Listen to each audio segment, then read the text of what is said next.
Selamat datang kembali di pembahasan mendalam kita.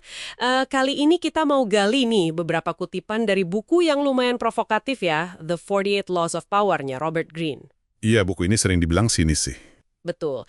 Tapi nggak bisa dipungkiri juga, isinya tuh banyak pengamatan tajam soal dinamika kekuasaan. Diambil dari sejarah lagi.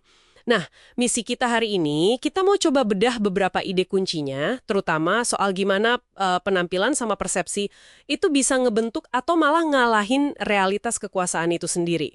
Gimana? Siap kita bongkar bareng? Siap dong, sumber yang Anda kasih ini emang nunjukin satu gagasan inti ya. Di arena kekuasaan, apa yang kelihatan itu seringnya sama pentingnya, atau bahkan lebih dari yang beneran ada. Jadi, kemampuan ngelola penampilan buat mainin persepsi orang, itu skill tersendiri gitu.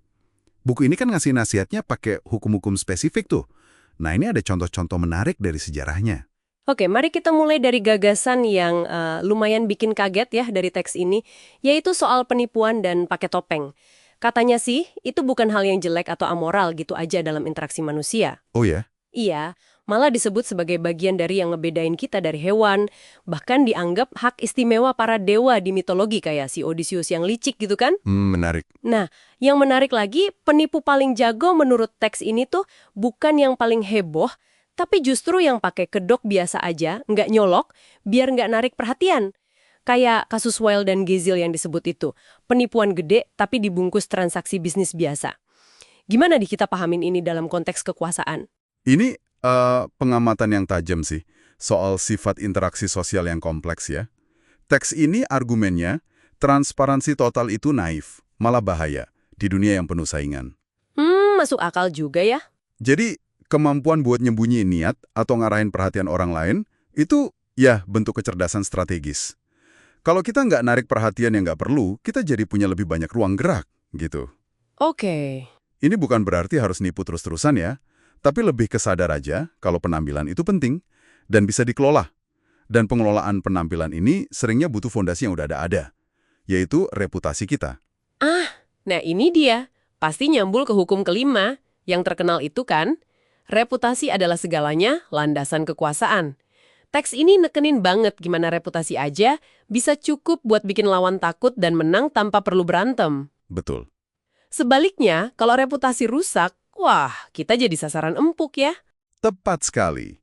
Contoh klasik yang sering dikutip dan ada juga di sumber kita, itu kisah Jenderal Cukoliang, ahli strategi legendaris dari era 3 kerajaan di Tiongkok itu.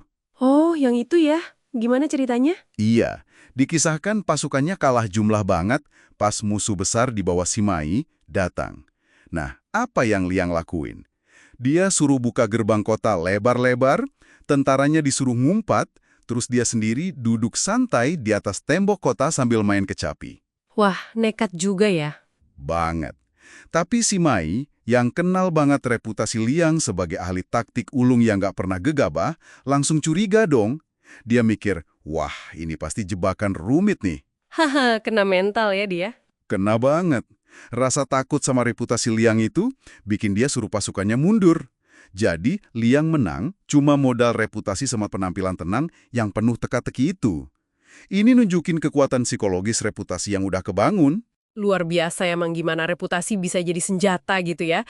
Tapi gimana kalau di lingkungan yang lebih tertutup, penuh intrik, kayak di istana zaman dulu atau politik kantor zaman sekarang gitu. Teks ini kan juga bahas soal kortir atau orang istana yang sempurna, ini hukum ke-24. Nah, iya. Mereka digambarin bukan sebagai penjilat kasar, tapi master indirection. Bisa dijelasin dikit nggak maksudnya indirection ini apa? Indirection di sini tuh intinya seni buat mencapai tujuan secara nggak langsung. Jadi, kortir yang ideal, menurut teks ini ya, dia pinter muji tanpa kelihatan menjilat. Pinter ngalah ke atasan buat nunjukin loyalitas. Oke. Tapi di saat yang sama, dia bisa nunjukin pengaruh atau kekuasaan ke orang lain dengan cara yang halus banget, elegan. Nggak bikin musuh secara terbuka gitu. Wah, ini bukan sekedar sopan santun biasa ya. Bukan. Ini logika kecerdasan sosial tingkat tinggi buat navigasi di lingkungan di mana tiap tindakan, tiap kata bisa punya implikasi kekuasaan. Jadi, semuanya soal baca situasi dan bertindak dengan cara paling efektif tanpa kelihatan terlalu ambisius atau mengancam. Menarik banget. Jadi ada seni untuk tampil pas gitu ya. Nggak terlalu menonjol, tapi juga nggak dianggap remeh. Ini jadi ngingetin saya ke sisi sebaliknya yang disinggung juga di teks, soal bahayanya tampil terlalu hebat, apalagi di depan atasan.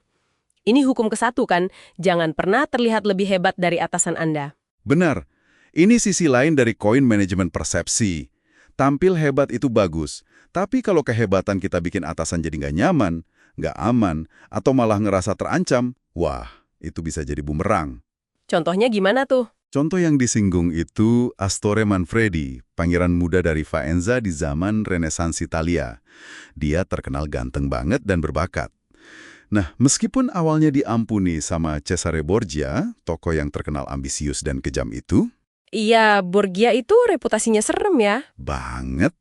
Pesona dan bakat alaminya si Manfredi yang menonjol banget ini mungkin secara nggak sengaja bikin dia kelihatan kayak saingan potensial atau bayangan yang ganggu buat Borgia.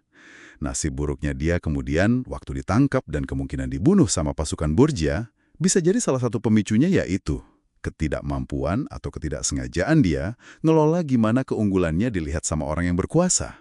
Waduh. Ini pelajaran pahit sih tentang pentingnya bikin atasan tetap merasa superior. Jadi, kalau kita simpulkan nih ya, inti dari kutipan-kutipan ini kayaknya adalah bahwa dalam permainan kekuasaan, panggung dan pertunjukannya itu sama pentingnya sama isinya sendiri. Betul. Menguasai seni penampilan, ngebangun dan ngelindungin reputasi baik-baik, terus paham kapan dan gimana pakai strategi nggak langsung atau bahkan nyamar, itu jadi kunci. Ini bukan cuma soal punya kuasa, tapi soal mengelola gimana kekuasaan itu atau malah ketiadaan kekuasaan terlihat sama orang lain. Kayak bangun benteng pertahanan persepsi gitu ya. Tepat sekali. Dan ini membawa kita ke sebuah pertanyaan reflektif nih buat Anda, para pendengar kami. Setelah dengerin semua ini, coba deh renungkan. Seberapa besar sih porsi interaksi Anda sehari-hari yang sebenarnya kayak pertunjukan? Pertanyaan bagus tuh. Apakah Anda sadar kapan Anda lagi main peran dalam situasi sosial atau profesional? Dan yang lebih penting lagi, kapan kesadaran soal pertunjukan ini bisa jadi alat yang berguna? Bukan melulu buat ngejar kekuasaan kayak di buku ini ya, tapi mungkin juga sekedar buat melindungi diri, jaga harmoni, atau navigasi kompleksitas hubungan antar manusia biar lebih efektif, sesuatu yang menarik buat dipikirin lebih lanjut kan?